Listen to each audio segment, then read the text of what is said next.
Essa mensagem, irmãos, se fosse colocar um título dela, seria... se fosse, não, provavelmente iremos colocar um título, né? Talvez seja o dia que pensaram que Jesus mentiu. Ou seja, Jesus mentiu. É a mentira de Jesus? Amém? Antes de a gente entrar na palavra, eu já vou pedir aos amados que têm se identificado com o nosso ministério, que têm acompanhado pelo YouTube, pelo Facebook, as nossas pregações, pedir duas coisas. Primeiro, que você ore pelo nosso ministério. A gente precisa da tua oração, muito mais, muito mesmo, porque grande é a batalha, não é fácil. E também que você abençoe esse ministério de outra forma, dando o seu like e compartilhando esse vídeo com alguém, e se inscrevendo no nosso canal, que é muito importante para você que tem se identificado com o nosso ministério, que tem visto a marca de Cristo em nosso ministério, tá bom? E vamos para essa palavra. João 11, versículo 1. O título diz: a ressurreição de Lázaro. Estava então enfermo um certo Lázaro de Betânia, aldeia de Maria e de sua irmã Marta. E Maria era aquela que tinha ungido o Senhor com unguento. Ele tinha enxugado os pés com os seus cabelos, cujo irmão Lázaro estava enfermo. Mandaram-lhe, pois, suas irmãs dizer: Senhor, eis que está enfermo aquele que tu amas. E Jesus, ouvindo isso, disse: esta enfermidade não é para a morte, mas para que a glória de Deus, para que o Filho de Deus seja glorificado por ela. Vamos ler o 4 de novo? E Jesus, ouvindo isto, disse: esta enfermidade não é para a morte, mas para a glória de Deus, para que o Filho de Deus seja glorificado por ela. Jesus amava a Marta e a sua irmã e a Lázaro. Ouvindo, pois, que estava enfermo, ficou ainda 2 dias no lugar onde estava. Depois disto, disse aos seus discípulos: vamos outra vez para a Judeia. Disseram-lhe os discípulos: Rabi, ainda agora os judeus procuravam apedrejar-te, e tornas para lá? Jesus respondeu: não há 12 horas no dia? Se alguém andar de dia, não tropeça, porque vê a luz deste mundo. Mas se andar de noite, tropeça, porque nele não há luz. Assim falou, e depois disse-lhes: Lázaro, o nosso amigo, dorme, mas vou despertá-lo do sono. Disseram, pois, os seus discípulos: Senhor, se dorme, estará salvo. Mas Jesus dizia isto da sua morte. Eles, porém, cuidavam que falava do repouso do sono. Então Jesus lhe disse claramente: Lázaro está morto. E folgo por amor de vós que eu lá não estivesse, para que acrediteis. Mas vamos ter com ele. Disse-lhe, pois, Tomé, chamado Dídimo, com os discípulos: vamos nós também para morrermos com ele. Chegando, pois, Jesus achou que já havia 4 dias que estava na sepultura. Ora, Betânia estava em Jerusalém, quase 15 estádios, e muitos dos judeus tinham ido consolar a Marta e a Maria acerca do seu irmão. Ouvindo, pois, Marta que Jesus vinha, saiu-lhe ao encontro. Maria, porém, ficou assentada em casa.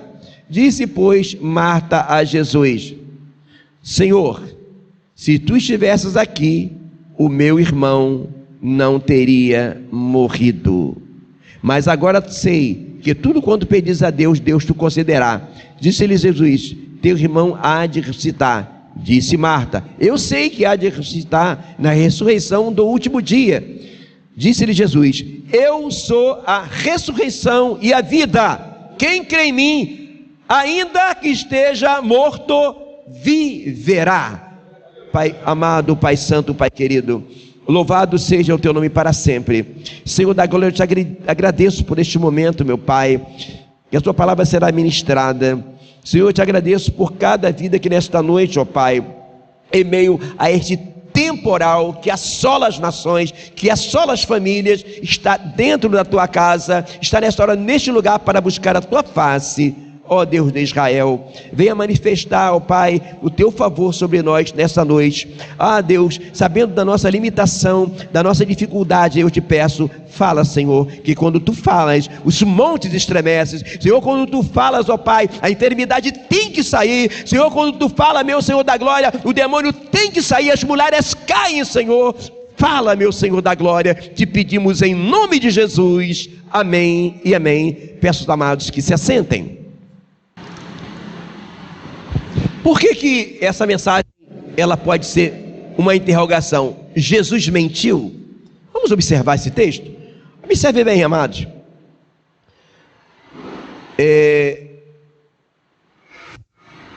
Mandaram dizer para Jesus que estava enfermo, a Lázaro. Observa no versículo 4, que ele diz dessa maneira: Jesus, ouvindo isto, disse: esta enfermidade não é para a morte. Eu acho que é um português bem claro, muito claro, que ele está dizendo que Lázaro não iria morrer.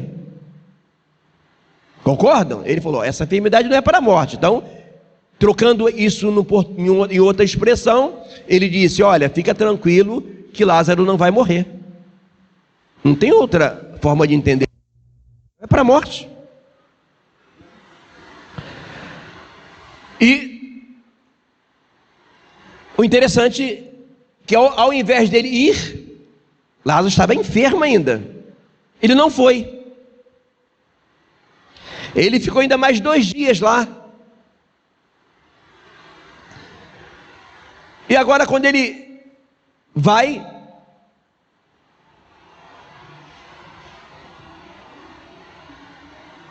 ele já fala assim, olha, Lázaro, nosso amigo, dorme. Aí como eles não entenderam, agora ele fala assim, Lázaro, nosso amigo, está morto. Vamos estar com ele. Aí Tomé, que era o duvidoso, ele falou assim, vamos morrer com ele também. Tomé zombou. Vamos lá morrer com ele também. Tomé era bem fanfarrão, né? Ele zombou de Jesus. Vamos lá morrer também.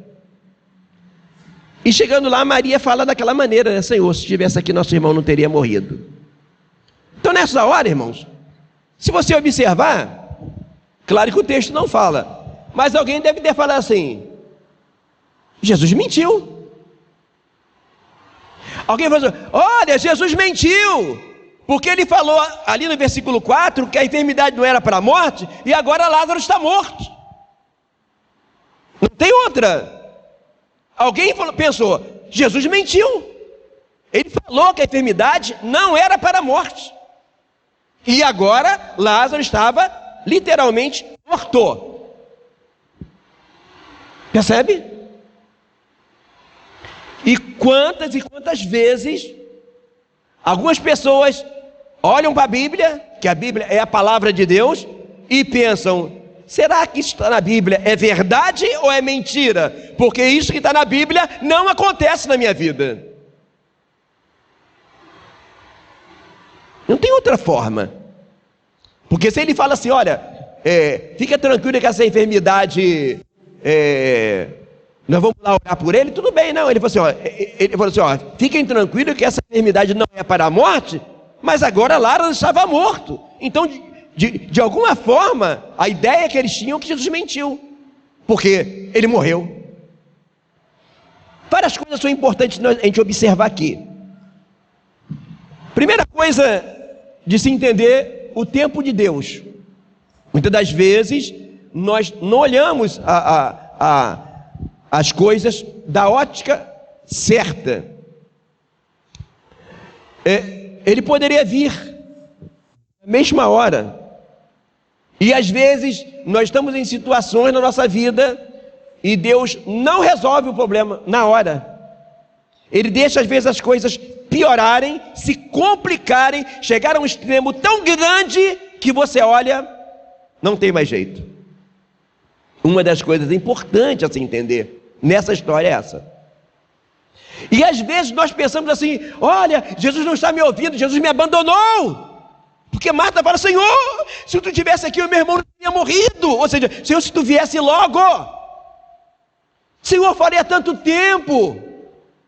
E quantos que olham para a sua vida, para o seu casamento, para a sua vida financeira, para a sua vida ministerial, e se encontra de uma forma que ele olha assim e pensa: como eu vou resolver isso? E às vezes, ao invés das coisas melhorarem, pela ótica humana, as coisas pioram. Mas havia um propósito de Jesus em permitir que Lázaro, além de enfermo, morresse. E um dos motivos é que havia um entendimento que eles achavam que se uma pessoa morresse, até certo período ela voltava. Então, se Jesus fosse logo quando ele morreu, alguém poderia duvidar que era um milagre. Então ele deixou morrer e já tinha 4 dias. E ela fala: Senhor, já tem 4 dias, já cheira mal. Às vezes, amados, Deus não resolve coisas da nossa vida. Um dos motivos é que se ele resolver na hora que ele resolve, a gente dá glória. Oh, glória, aleluia. Mas quando passa um período, a gente pensa: será que aquilo que aconteceu não era para acontecer? A nossa carne é assim. Então às vezes ele deixa a coisa se complicar a um extremo tão grande que a gente olha e fala: não tem mais jeito. E a situação era essa. Um dos motivos pelos quais ele deixou que as coisas ficassem assim. Eu não sei como está a sua vida, você que me assiste por esse vídeo, ou se encontra no templo, em alguma área. Quem sabe você tem algo na tua vida que você olha e pensa. Talvez você olha para o teu casamento, para o teu negócio, para a tua família, para a tua enfermidade, e olha e você vê como um vale de ossos secos, que o próprio Deus pergunta: Ezequiel, poderá reviver? E ele fala: tu sabes, Senhor. E Deus, o que Deus fala para ele? Ezequiel, profetiza. Um dos pontos pelos quais às vezes coisas não acontecem na nossa vida é que às vezes nós estamos tão angustiados, olhando para o problema, que parece que não há mais solução, que não ousamos profetizar mediante a palavra. Existem profecias que nós falamos, irmãos, que não são profecias nossas, são profecias bíblicas. Não apossamos. Eu conheço um caso de uma irmã que a sua filha estava grávida. Só para você ter uma noção de como somos usados para profetizar, quando estamos conectados com a palavra. Não existe um treinamento para isso. Não é confissão positiva. É algo que sai espiritualmente. E a sua filha estava grávida. A primeira gravidez, ela era bem jovenzinha, não tinha mais de 18 anos. E o médico fala para sua mãe: mãe, tem um detalhe. Não tem jeito. Ou você escolhe a criança ou a tua filha. A médica acabou de falar, fechou a boca. A mãe no automático falou assim: eu quero os 2. Irmão, ela não aceitou a palavra de maldição que aquela médica falou para sua filha. E sabe o que aconteceu? Nasceu os 2, a criança e a mãe. E para a glória do Senhor, ela teve ainda mais 2 filhos depois desse um, que o médico falou que era para escolher entre a criança e a sua filha. Percebe, amados? Só que isso não é uma coisa que se treina. Não é uma coisa, olha, vamos treinar. Tem umas pessoas que falam de confissão. Se você falar que vai, não é isso, irmão, que eu estou dizendo. Eu estou falando que quando você está cheio da glória de Deus, conectado com a palavra de Deus, na dimensão do Espírito, com vida em comunhão com Deus, você fala no automático o que está na palavra. E Deus tem compromisso com a sua palavra. E agora ele chega lá e Marta fala, né, da maneira, e ele fala que ia ressuscitar. E ele fala: eu sei, Senhor, que vai ressuscitar na ressurreição do último dia. Olha, a visão de Marta estava bem reduzida. É igual a visão de muitas pessoas, estão muito reduzidas. Vão não entender a dinâmica que Cristo trabalha, a dinâmica que Deus trabalha, o porquê das coisas que acontecem na nossa vida e o porquê que Deus faz dessa ou daquela maneira. E às vezes se entristecem, murmuram. E quando murmuramos, irmãos, ficamos na mesma condição de Israel. E o pior, que às vezes murmuramos de coisas que nós semeamos no passado, irmãos. Deus perdoa o nosso pecado e joga no mar? Claro que joga, mas as nossas semeaduras na carne não tem jeito. E às vezes queremos que Deus resolva em 1 minuto aquilo que levamos uma vida inteira destruindo. Entende? Ele fala daquela maneira: eu sou a ressurreição e a vida, quem crê em mim, ainda que esteja morto, viverá. Não sei qual é o seu problema, não sei qual é o seu desafio, mas a palavra de Deus fala dessa maneira. Ainda que você olhe para o seu casamento, para a sua enfermidade, para a sua família, para o seu trabalho, para os seus negócios, e veja que não há solução, ainda que você olhe para esse tempo de inflação que você vai no mercado e todo dia o preço aumenta, eu te digo com a autoridade da palavra de Deus, que Deus pode trazer provisão, vitória e bênção, e você prosperar em tempo de escassez. Isto que a palavra de Deus diz. Porque se ele fizesse prosperar na época que estava tudo certo, não havia lógica. Para Deus, irmãos, quanto mais complicado é melhor. Para Deus, irmãos, quanto mais as evidências digam não, Ele opera. Sabe para quê? Para quando você pensar naquilo, você lembrar: só o Senhor que poderia fazer, só o meu Deus poderia fazer. Você sabe, só o Senhor, e a glória toda vai para Deus, não para o teu braço, não para a tua capacidade, não para a tua sabedoria, não pela tua expertise. Ele continua no 26: todo aquele que vive e crê em mim nunca morrerá. Crês tu isto? Disse-lhe ela: sim, Senhor, eu creio que tu és o Cristo, o Filho de Deus, que havia de vir ao mundo. 28: e dito isto, partiu e chamou em segredo Maria e sua irmã, dizendo: o mestre está cá e chama-te.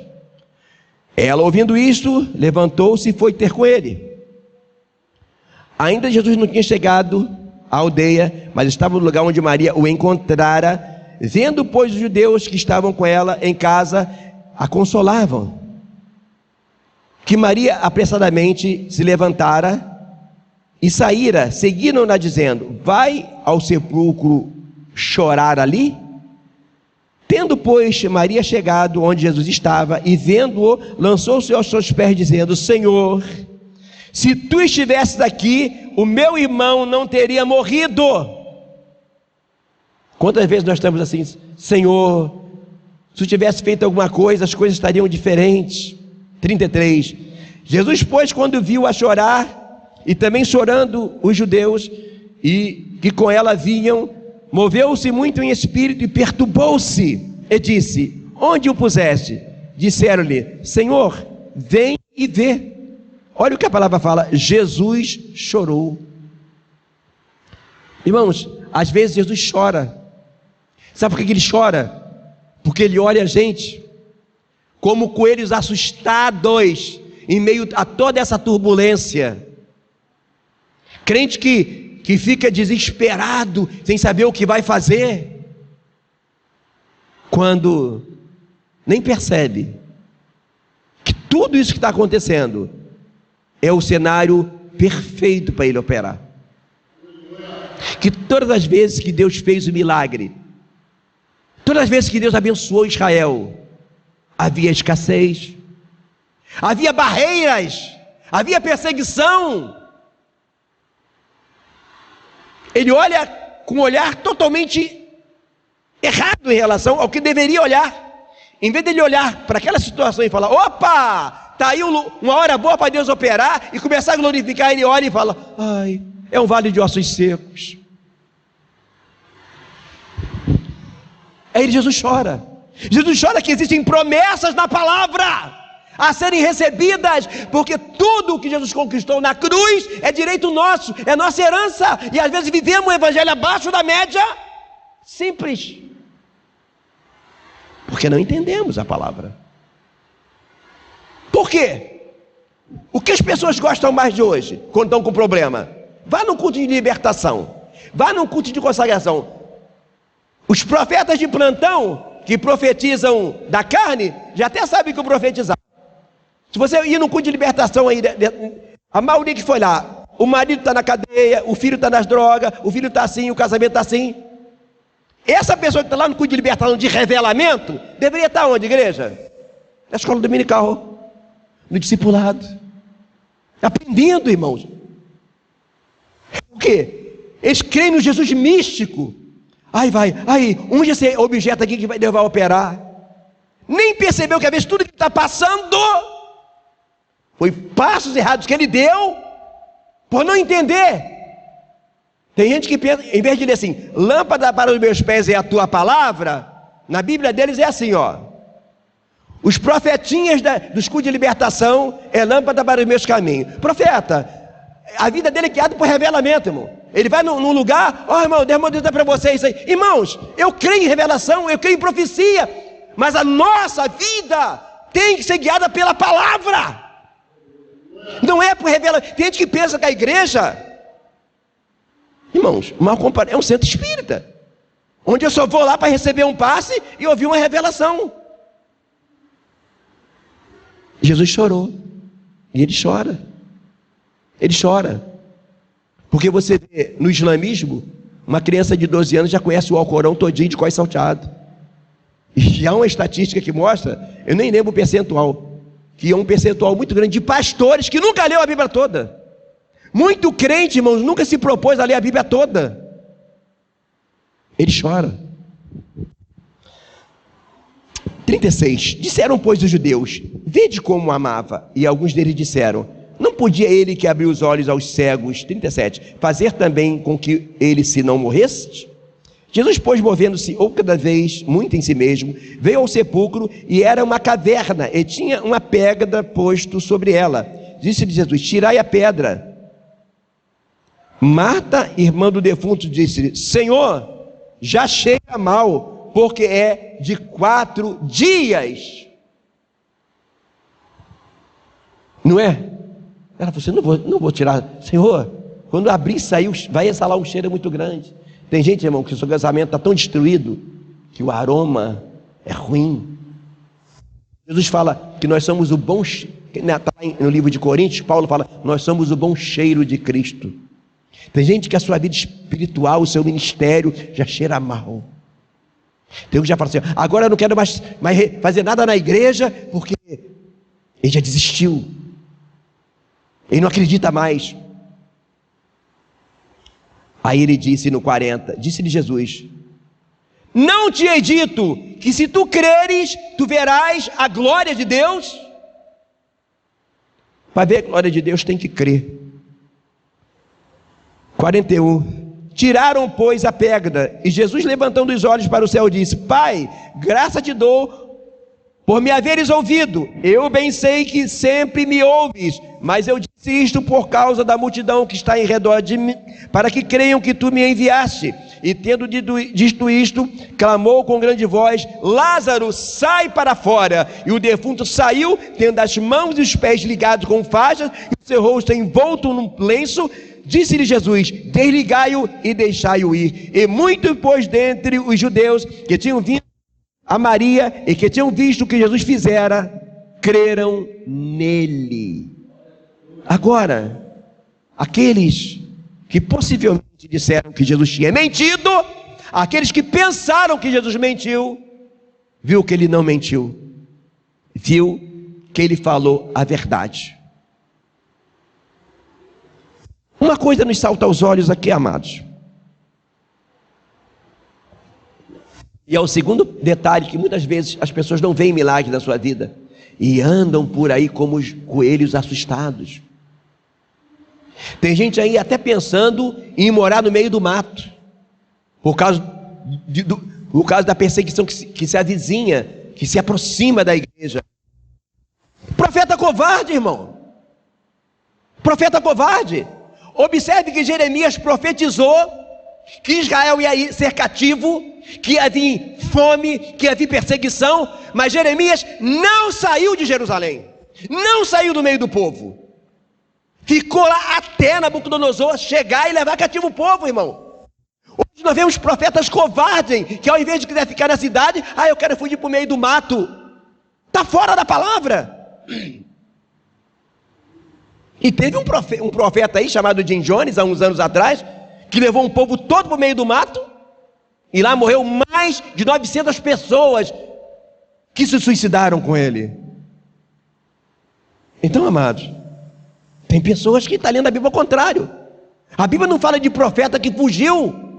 Jeremias ficou até o momento.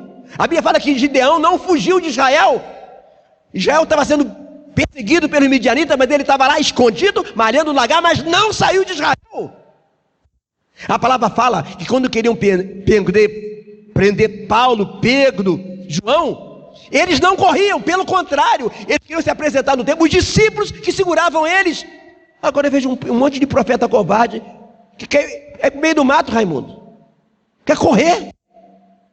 Isso é para ter uma noção do nível, do entendimento da Bíblia que as pessoas andam querendo fugir. Sabe por que isso, irmão? Porque não crê no Deus no evangelho que ele abraçou. Ou então esse livro todinho aqui, irmãos, é mentira. Então, para muita gente, Jesus mentiu, irmãos. Quando ele pega com 5 pães e 2 peixinhos e alimenta uma multidão. Porque se ele está com medo, irmãos, vai faltar comida. Irmãos, se você crê no Deus da Bíblia, eu creio assim. Eu creio assim. Se houver perseguição e houver fome, vai ter 40 pessoas, vai fazer uma panela de sopa, daquelas que as irmãs faz, gostosa, que nem a irmã Mari faz aquela sopa de ervilha, e toda vez que meter a concha dentro da panela, vai encher um prato, e toda vez que meter a concha na panela, vai encher outro prato, e mete a concha na panela e sai prato, e não para, e o povo fala, onde tem tanta comida? Porque o Deus é o mesmo, Deus é o mesmo, é o mesmo. Então não existe evangelho, irmão. Ou então tudo isso aqui é mentira. E esse evangelho não é mentira. Eu creio no Deus que carro sem motor anda, carro sem gasolina anda. Eu creio no Deus da multiplicação, irmão. Eu creio no que está na palavra. O evangelho é poder de Deus. Ou então, irmãos, a gente está sendo hipócrita. Tudo que está aqui, irmãos, que Jesus fez, e olha que ele falou dessa maneira, irmãos, olha qual foi a promessa, irmão, quanta coisa gloriosa que Jesus fez, não foi? Paralítico andou, cego enxergou, mudo falou, pão foi multiplicado, mas olha o que ele vai falar depois, olha o que vai dizer, quem crê em mim, fará obras iguais a estas, e obras maiores do que esta, maiores, irmão, é maior, irmãos, ele não falou igual não. Eu me nego a duvidar do que está na Bíblia. Eu creio no Evangelho que ele é poder de Deus. Então por que as pessoas estão igual com ele, assustado? Vamos para o meio do mato. Como será? Não, irmão, o que está vindo aí é o cenário perfeito para Deus operar, para Deus fazer você glorificar, para você sair dizendo, só o Senhor é Deus, só o Senhor é Deus, só o Senhor é Deus. É o cenário, irmão, chegou a hora de a gente ver, mas só vai ver isso, sabe quem é que vai ver isso? Não, nem quem anda atrás de revelamento, catando profecia, não, só vai entender isso, irmãos, quem estiver conectado com a palavra, que não vê só o que está na linha, vê o que está nas entrelinhas do Evangelho, que consegue contemplar o mistério. A parte gloriosa desse texto está aqui. Tirai a pedra. Tirai a pedra. Quantos irmãos estão no Evangelho, mas não conseguem tirar pedras? A pedra da incredulidade. Muitos estão com a pedra, irmãos. Lázaro não ia sair, não ia ressuscitar se primeiro não tirasse a pedra. Irmãos, se Jesus quisesse, com uma palavra ele falava: pedra, sai. Mas não. A parte de Jesus, ele vai fazer. A nossa parte, a gente vai fazer. Sabe por quê? Que muita gente não consegue ver o sobrenatural de Deus, que ele não quer tirar a pedra. E são inúmeras pedras, são inúmeras, mas todas são pedras. Uma das pedras que existem, o evangelho distorcido, o evangelho do triunfalismo, o evangelho místico e mágico. Está com problema, irmão? Deus vai resolver o teu problema. Aí ele conta aquela historinha que Satanás colocou na mente dele. Eu estava com um problema muito grande, eu não sabia a minha solução. Aí ele fala assim: aí eu vendi o meu carro e botei no altar e minha vida mudou. Já cansei de ver essa história, né? Eu estava só com o dinheirinho da minha compra do mês, aí o pastor precisava de comprar um negócio, eu botei no altar e Deus operou. Irmão, isso é muita gente vai pagar caro. Irmão, eu tremo do que eu falo aqui. Tem gente que fala: pastor, eu estou nervoso, eu estou igual a você, irmão, eu sempre tremo aqui na frente. Eu sei que eu vou dar conta num dia de cada palavra que eu falar aqui. E se eu falar algo mais doce do que Deus mandou, ou mais amargo do que Ele mandou, eu vou pagar. Uma das pedras, irmãos, uma das pedras piores, é a pedra da incredulidade. Mas o interessante, que parece fé. Tem gente que pensa, irmãos, que fé é gerada vendo vídeos de cura. Não, irmão, quem quer ver cura para crer é o incrédulo. Tu mesmo não queria ver para crer? Porque você viu, você creu. Só que tem um detalhe: bem-aventurados que não viram e creram. A ovelha não vê, às vezes escuta a voz do pastor, a fé vem pelo ouvir. E às vezes, o que acontece? Ele ouve as palavras que agradam. O evangelho virado do comércio, ele sempre vai falar palavras que te agradam. Muita gente não vê a glória de Deus porque existe uma pedra enorme. Eu estou desanimado, acho que eu vou sair daqui. Por que você vai sair da igreja? Eu estou orando tanto tempo para o meu filho se converter, para o meu marido se converter, e não aconteceu. Olha, já fiz campanha, já buzuntei tudo de azeite lá, não aconteceu nada. Já coloquei azeite de Israel, de Judá, de Jerusalém, e não acontece nada. Porque querem um evangelho aos moldes do que se vê no mundo, né? Você vai lá na feitiçaria lá, né? Aí dá um passe em você, faz um trabalho, você paga, tudo pronto. O cara não está envolvido com a feitiçaria, ele só vai lá e paga. Tem gente que é um evangelho assim, irmão, o evangelho do freguês, a gosto do freguês. Ele acha que ele vai vir na igreja e o pastor vai colocar um azeite na roupa do marido, ele vai se converter, e está assim. Mas olha o que fala a Bíblia. O que é fé? Olha o que é a pedra da incredulidade. Lucas 14, 26 diz assim. Olha o que diz em Lucas. Vamos abrir para a gente ler? Por que muita gente não vê a glória de Deus? Lucas 14, perdão, irmão, Lucas 14, 26.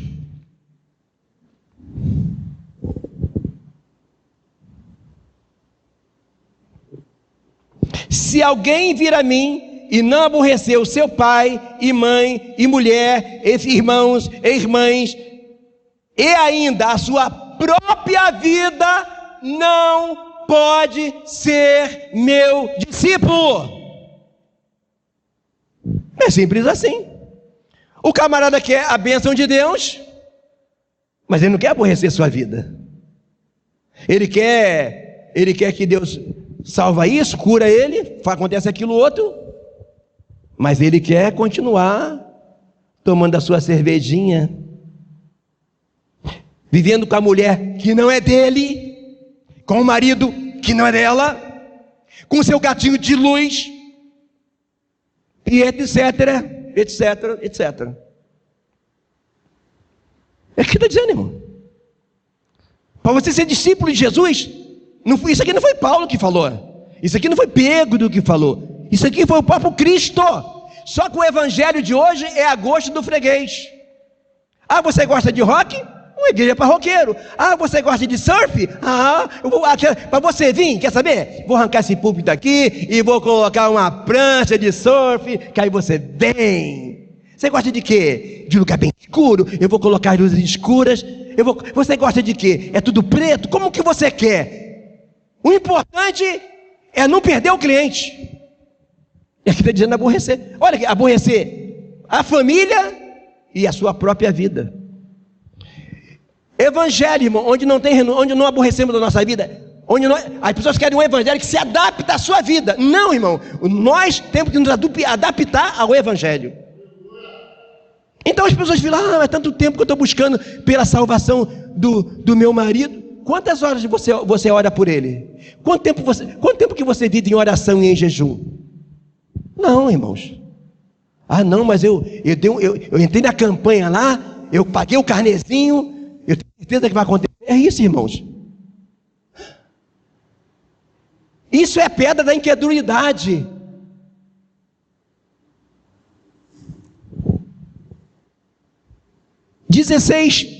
Lucas 16:13.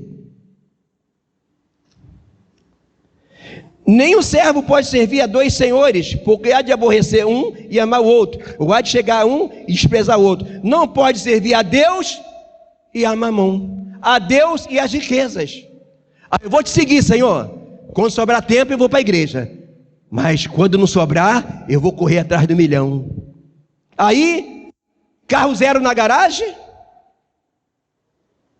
casa bonita, o filho só usa roupa de marca, mas o casamento está rachado. Sabe por quê, irmãos? Sabe por quê?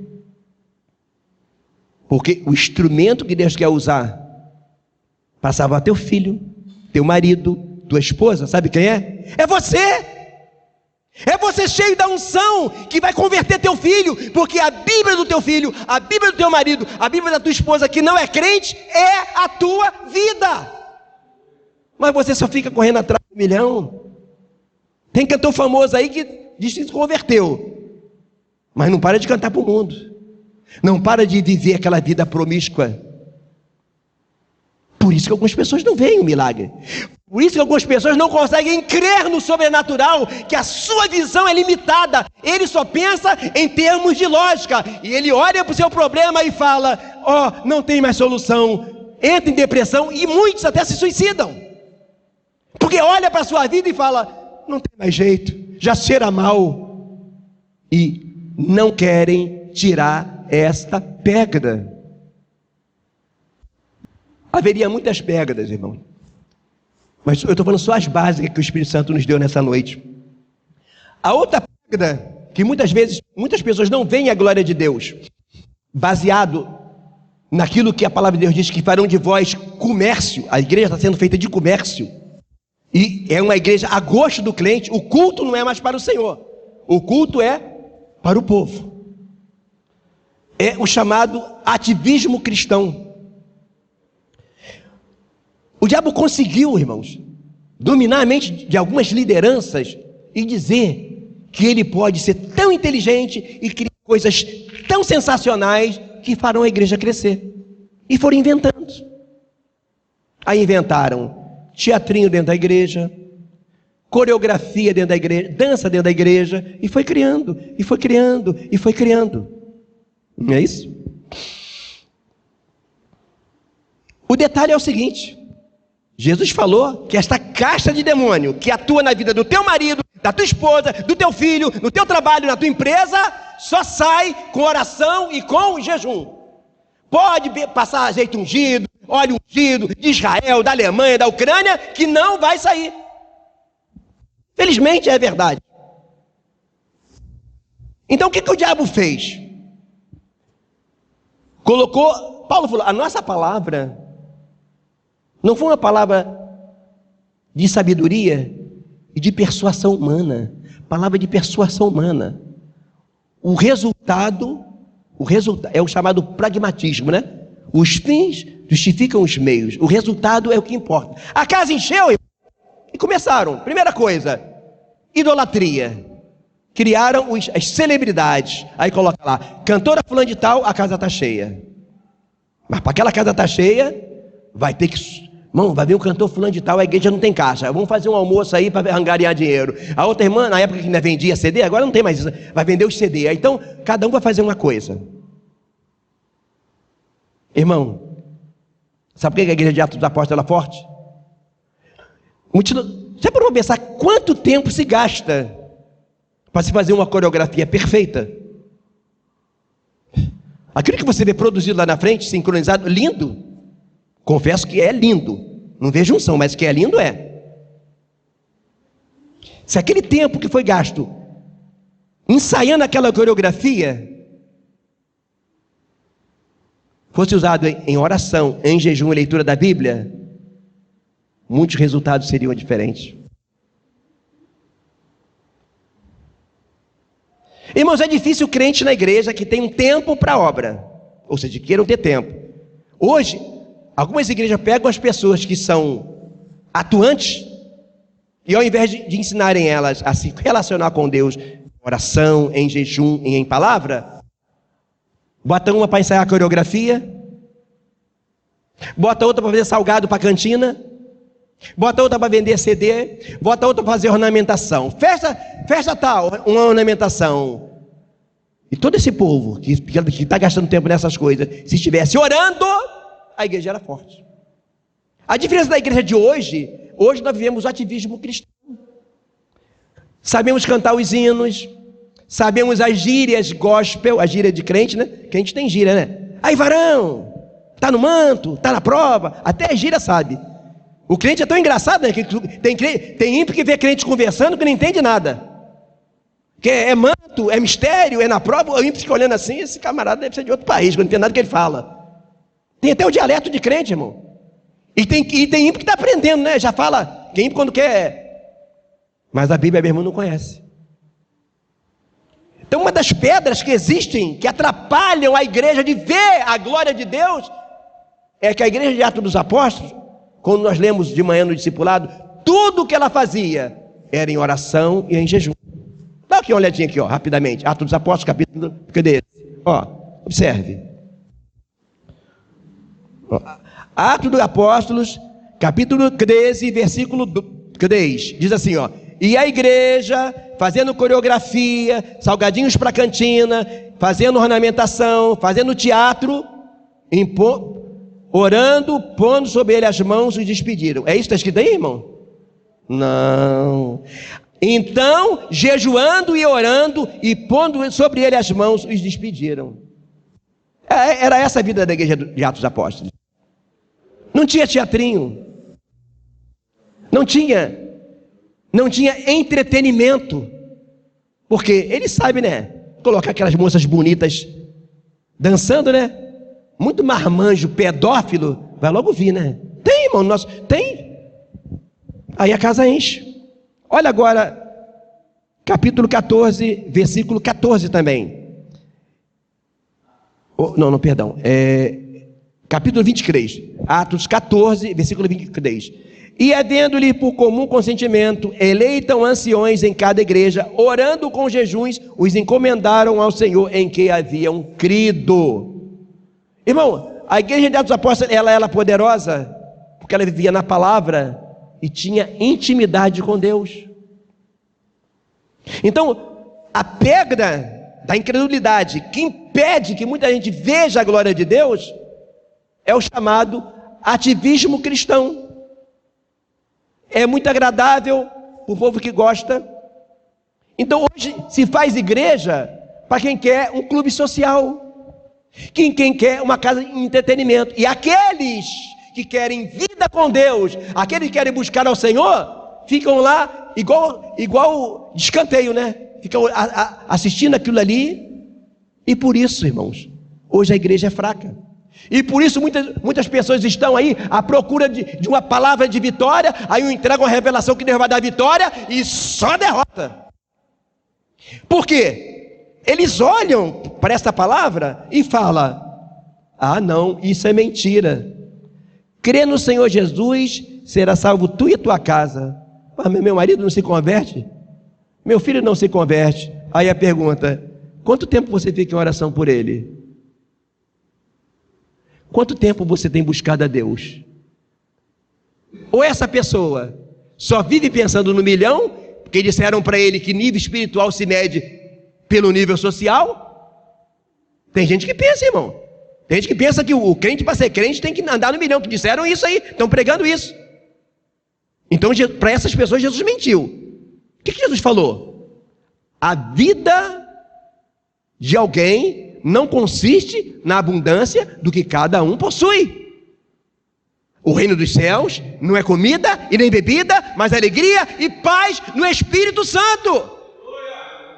Aí você entra numa casa de um crente pobrezinho, tomar um café naquele copinho de milho verde que você compra e usa o copinho e sente aquela paz. Tu não quer sair da casa do irmão. O sofá, quando você senta, parece que você vai entrar para dentro, que tem um buraco. Aí você sente aquela paz. Aí você entra na casa de um outro irmão, que tem um carro na garagem e mais outro do lado de fora, e vê desespero, angústia. Por quê? Porque disseram para ele que crente, para ser crente, tem que ser rico. Jesus disse o quê? Não. Ele não falou, não é bom. Ele disse, não ajunteis tesouro na terra. Não. Como que tem pessoas que seguem líderes milionários, financiam igrejas hereges, enquanto muitos pastores, às vezes, comem arroz com feijão, dando glória, sentindo que tem carne na comida, e você financia líderes corruptos com seu dinheiro. Ah, mas eu não consigo entender. A palavra fala: crê no Senhor Jesus, será salvo tu e a tua casa, e meu marido não se converte. Mas não, mas eu faço, por que você faz na obra de Deus? Ah, eu ensaio coreografia, eu danço lá na frente, aí eu faço salgado da cantina, aí eu fico fazendo a ornamentação da igreja. Irmão, inventaram um monte de coisa. Mas pastor, é pecado? Não estou dizendo que é pecado coreografia, irmão. Eu só estou dizendo que o fundamento, o que vai te... Irmão, quando o demônio pegar alguém, você vai pegar uma coxinha de galinha para jogar nele e o demônio vai sair?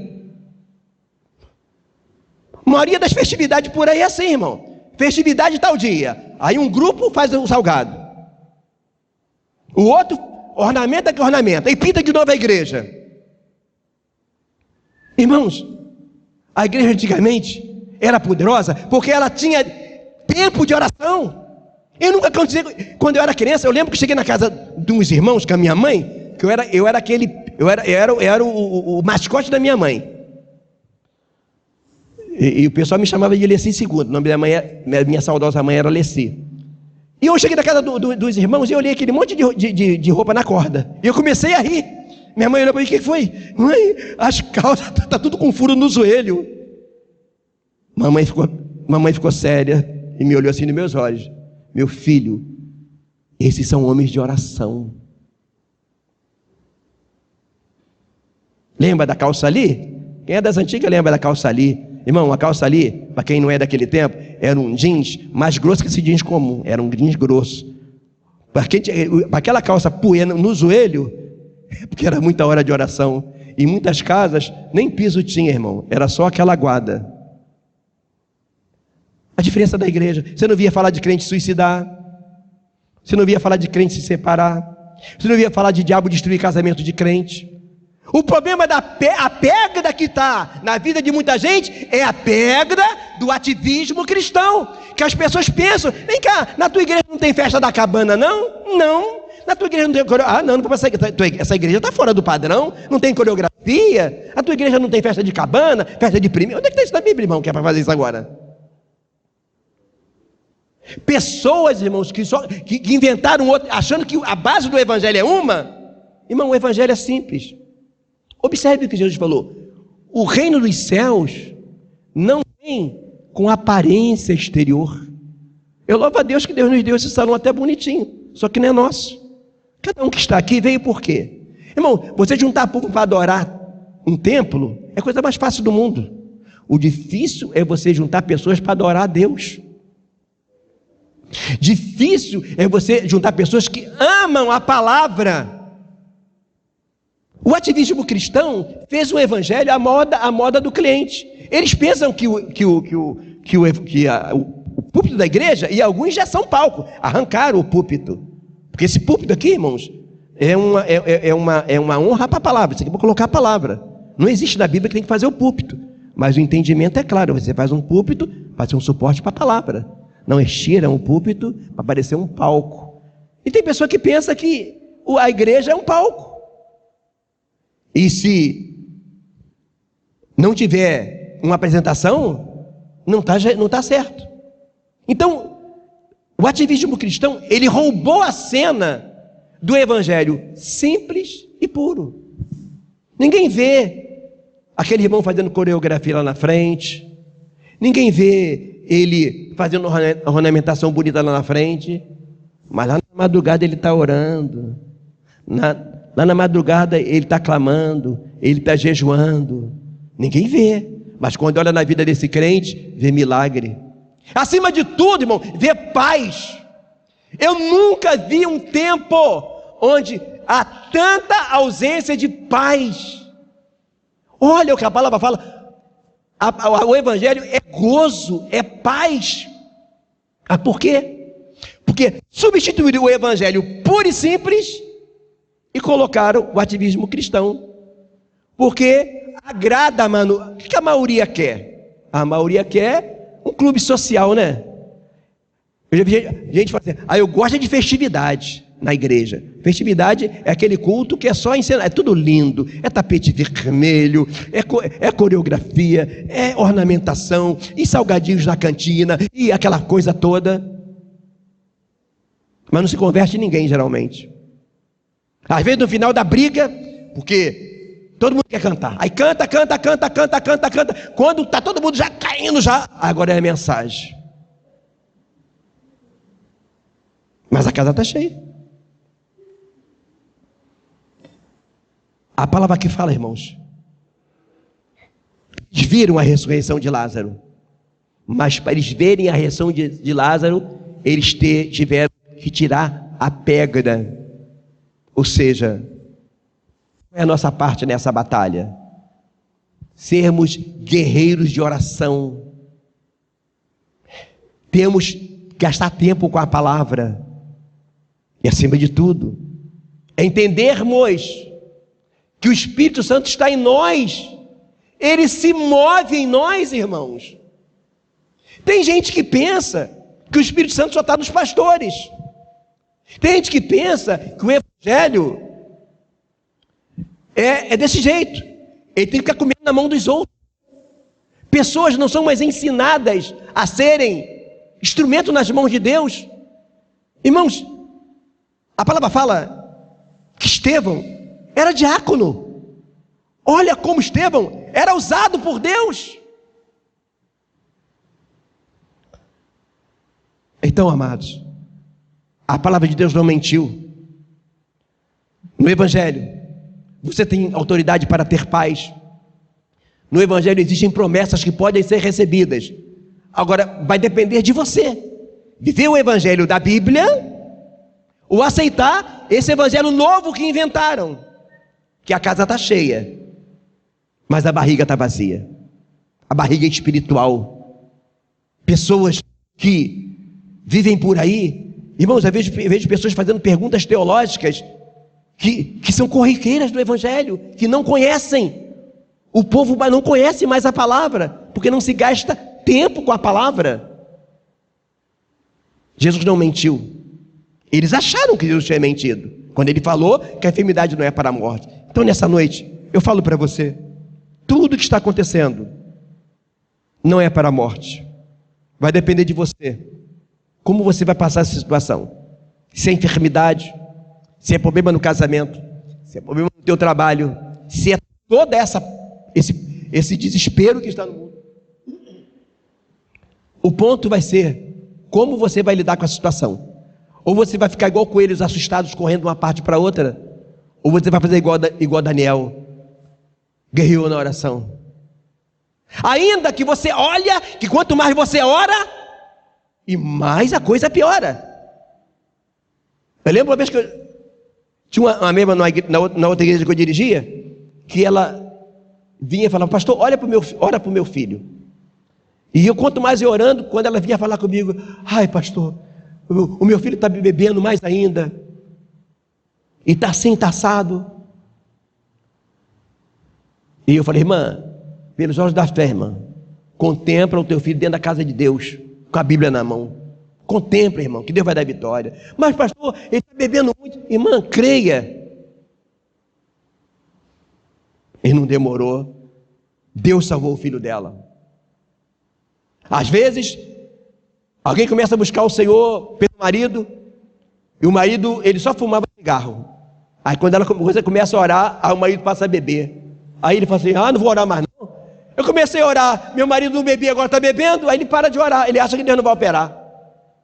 Aí alguém fala com ele, aí continua orando. Aí de beber, o marido começa a usar droga, ela fala, não vou orar mais não. Poxa, meu marido agora também está usando droga. Olha, não parece que Deus não está fazendo nada? Aí continua orando, aí piora mais ainda, que o marido vai preso.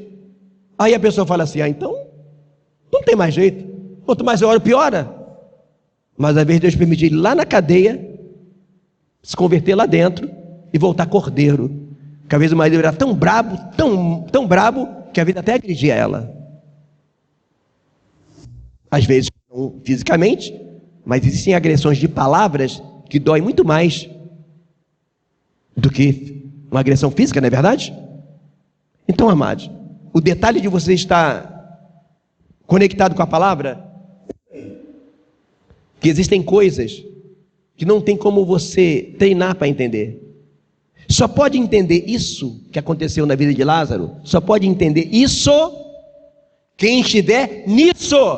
E o que é estar nisso?